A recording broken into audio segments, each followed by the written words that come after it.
经过持续多日的酝酿之后，伊朗军事报复以色列的靴子终于落地。13号晚至14号凌晨，伊朗对以色列发动大规模空袭行动。随后，伊朗宣布成果超出预期，目前无意发动更多打击。以色列方面明确表态不寻求发动战争，而美国方面，拜登夸赞以色列取得了难以置信的成功。一场空袭为何三方都宣称胜利？来看看报道。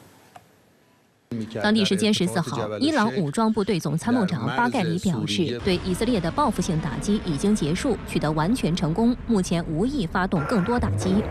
同时，巴盖里还宣称，伊朗本可以发动更大规模打击，但最终选择了有克制、有限度的行动。他警告以色列不得报复，否则将面临伊朗更严厉的回击。 From our point of view, this operation is over and there is no intention to continue the operation. But if the Zionist regime takes any action against the Islamic Republic, our next operation will be much larger. 以色列方面表示，以国防军15号凌晨发表声明称，经局势评估，自当天0时起对本土守备司令部的防御指导方针进行修改，其中包括恢复全国各地的教学活动。目前，以色列国内已逐渐恢复日常秩序。 We are still on high alert and assessing the situation. 针对伊朗此次袭击，以色列总统赫尔佐格接受媒体采访时，谴责这是一次非常具有侵略性的野蛮袭击。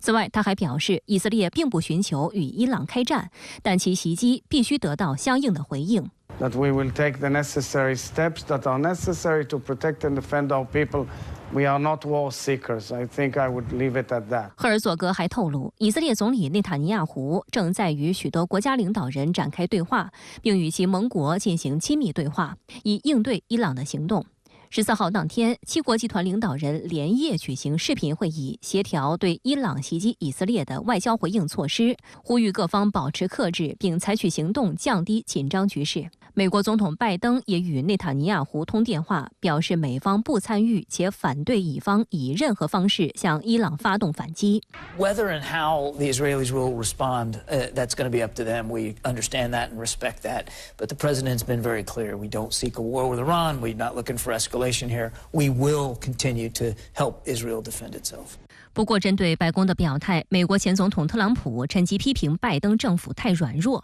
They wouldn't be attacking Israel if I were president, that I can tell you, and they never did.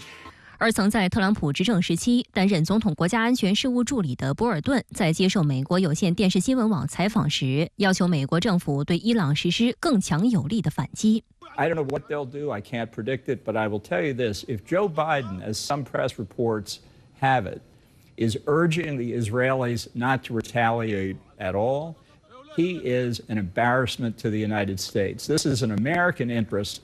值得注意的是，博尔顿在担任美国总统国家安全事务助理期间，始终认为美国重返伊核协议是一个巨大错误。他在接受美国媒体采访时，再次展现强硬姿态，建议以色列趁此次伊朗空袭事件彻底将其摧毁。 So I think Israel has a wide range of potential targets. You start by flattening Iran's air defense capabilities. Next, you might go after headquarters of the regular military and the Revolutionary Guard. You could consider going after their oil infrastructure, the oil fields, the distribution pipelines, the export port facilities. And most importantly, I think Israel should be looking at this as an opportunity to destroy Iran's nuclear weapons program. 不过，外界普遍预计，以色列总理内塔尼亚胡虽心有不甘，但目前只能暂时收手。有分析指出，深陷下台危机的内塔尼亚胡原本想要借助伊朗拉美国下水，同时向国内外表明，以色列依然处于严重的安全焦虑，停止战争和政治清算远没到来。但如果与伊朗矛盾加剧，多线作战的以色列处境恐怕将更加艰难。这个三家都想控制局势，不想让局势演变为另一场战争，特别是把自己深深地卷入这样一场战争，这是能出现大家看到的这个奇怪现象的基础性的原因。从目前情况来看，虽然不确定以色列是否会继续向伊朗展开报复行动，但外界担忧，为了说服以色列不要对伊朗本土实施行动，美国有可能在以色列进攻加沙拉法的问题上让步。自去年10月新一轮巴以冲突爆发以来，以军在加沙地带由北向南发动地面攻势，战火烧至南端的拉法。内塔尼亚胡此前反复强调，以军终将对拉法展开地面进攻，而拜登政府也多次表明反对，呼吁以色列将大规模地面进攻改为定点打击。据悉，以色列代表团原计划本周前往美国讨论美国的定点打击方案。这回呢，美以之间唱的双簧唱得很好，在一定程度上呢，弥补了前一时期这个比较明显的叫策略分歧。为什么叫策略分歧呢？美以关系是战略关系，它这个战略伙伴关系的基础非常的牢固。外界注意到，就在14号，也就是遭伊朗空袭的当天，以色列国防军宣布，拉法等地有以色列被扣押人员，以方将尽力解救他们。这也被外界认为，以色列接下来的重心将放在如何在拉法展开军事行动上。Hamas is still holding our hostages in Gaza, and we must do everything we can to release our hostages in Gaza. We also have hostages in Rafah.And we will do everything we can to bring them back. 在这个问题上，没有他的退路，因为他从大的角度讲，他事关以色列今后，像内塔尼亚胡所追求呢，是否能够永久的安全、绝对的安全，这是从大的角度讲。从他自己这个私心的角度讲，那事关6党联合政府能否这个维持，会不会垮台，会不会解散，然后呢，这个加沙这个战事完成以后，如何他自己可以规避掉政治法律层面上的追责问责。为响应全民国家安全教育日，4月15号，香港特区维护国家安全委员会在香港会展中心举办2024年全民国家安全教育日开幕典礼。中央港澳工作办公室主任、国务院港澳事务办公室主任夏宝龙和港澳办领导班子成员在北京以视频连线方式出席。中央港澳工作办公室主任、国务院港澳事务办公室主任夏宝龙以视频连线方式出席开幕典礼，并致辞表示，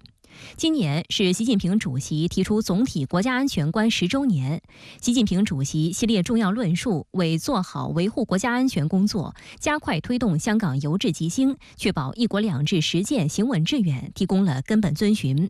夏宝龙表示，今年3月19号，香港特区立法会全票通过《维护国家安全条例》，这是一国两制实践进程中具有里程碑意义的大事，标志着香港进一步筑牢了维护国家安全的法律屏障。夏宝龙还指出，要实现由治及兴，就要积极融入国家发展大局。有伟大祖国做坚强后盾，有全体港人的努力打拼，香港由治及兴，未来可期，前景广阔。我们坚信，新时代列车香港号的车轮一定会滚滚向前，不可阻挡。香港特别行政区行政长官李家超致辞表示，通过维护国家安全条例后，敌对势力会继续因为政治利益持续攻击香港，必须解说清楚，条例明确尊重保障人权，坚守法治原则。危害国家安全的活动仍会像病毒一样继续袭击我们，因此我们不能好了伤口忘了痛。保安局和律政司会继续做好解说工作，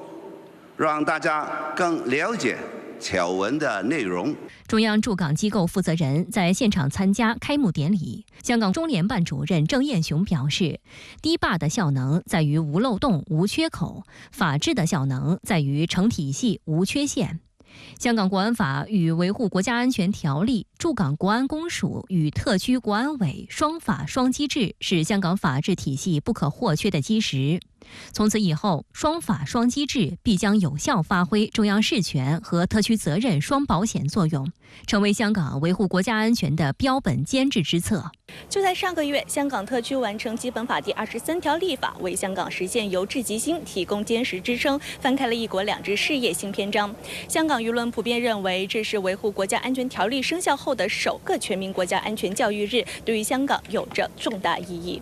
不少与會人士在接受深圳衛視駐港記者採訪時就表示，他們對於香港全力拼經濟、謀發展充滿信心，但同時外部環境依然存在不確定性和複雜性，仍需要提高全民國家安全意識。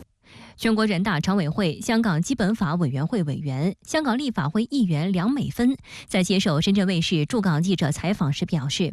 夏寶龍主任在致辭中多次提到一國兩制對於香港的保障作用，並讓香港用好普通法制度優勢。他認為這也是再三提醒香港作為國際大都會，一定要具備國際視野，發揮獨特優勢。制度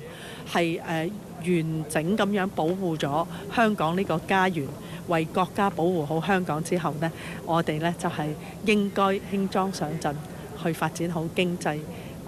越安全，香港才能越發展，是港區全國人大代表林志穎參會的最大感受。接住落嚟嘅話呢，我哋既係要用高水平嘅安全呢去保障香港嘅高質量發展。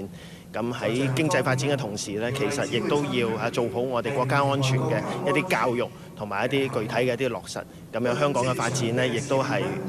會非常光明啦。咁同埋呢，今日其實亦都俾到我哋在場人士呢滿滿嘅信心。港區全國人大代表孫偉勇則認為，香港特區維護國家安全條例順利通過，築牢了安全根基，但國家安全的重要性意識不能鬆懈，應當要樹立危機意識。我哋仲要時刻呢係要有呢個危機感，冇咗國家安全，等於人哋屋企冇咗個鐵閘一樣。所以我哋希望呢，大家將呢個最基本，亦都係最重要嘅元素呢，深深咁記住。